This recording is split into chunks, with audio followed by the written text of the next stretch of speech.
Creating a social media library with reusable content can save you tons of time and help you stay consistent. In this quick 3-minute tutorial, I'll show you exactly how to do it step by step, so you can create a library that makes managing your social media content a breeze. The first step is to decide which content you want to reuse. Think about the posts that performed well in the past, or content you can easily update and repurpose.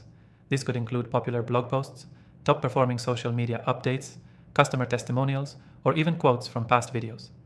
The key is to focus on content that resonates with your audience and can be recycled with minor adjustments. Next, organize your content into categories. You can break it down into themes like tips, promotions, behind the scenes, or educational posts. Creating these categories will help you quickly find the content when you need it. The more organized your library is, the less time you'll spend hunting for things later. Now it's time to store and manage that content. You want to choose a tool that allows easy categorization and quick access. I've tried a lot of popular options, and the one I recommend is the software we're using today.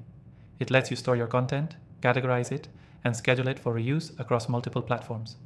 You can even set reminders for when you want to repurpose a post. And for viewers of my channel, there's an exclusive free trial available in the description below if you want to follow along with the software I recommend. Once you've got your content categorized and organized, start scheduling. This is where your social media library starts to shine. Set up a calendar to reuse your best content regularly without having to create new posts from scratch. Make sure to update the content a little bit each time so it feels fresh. Change up the wording, update the visuals, or tweak the format based on the platform you're posting on. This ensures your audience stays engaged with content they've seen before, but it still feels new. You also want to keep track of your content's performance. Most software tools offer analytics, and this will help you figure out what's working and what's not. As you reuse content, track how it performs across different platforms and make adjustments based on the feedback and data you receive. The key takeaway here is, by creating a social media library with reusable content, you're not just saving time, you're also maximizing the impact of your posts. You've now got a simple system in place to keep your social media presence consistent and your workload light.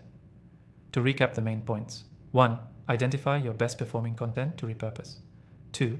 Organize your content into categories. 3. Store and manage your content with an easy-to-use software. 4. Schedule your content to post regularly, but keep it fresh. 5. Track performance to refine your strategy. Don't forget to take advantage of the exclusive free trial in the description below for the software we use today. It's a great way to get started with building your own social media library. Thanks for watching, and I'll see you in the next one.